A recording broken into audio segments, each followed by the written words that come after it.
Mahigit 120 million pesos ang natanggap na donation ni Erwin Tulfo para sa kanyang 2025 senatorial campaign. Napag-alaman ng Bilyonaryo News Channel na ang mga donor konektado sa kontrobersyal na Yap Brothers. Narito ang exclusive agenda report ni Joash Malimban.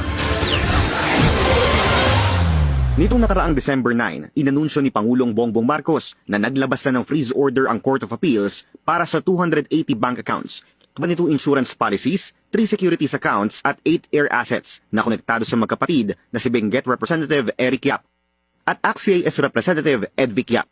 Kasama rin dyan ng ilan pang personalidad at mga kumpanyang dawit sa naging investigasyon ng Anti-Money Laundering Council o AMLA, tulad ng Silver Wolves Construction at Skyard Aviation. Ay mahigit 16 billion na ang pumasok sa mga transaksyon ng Silver Wolves mula 2022 hanggang 2025. Nakaramihan ay may kaugnayan sa mga flood control project.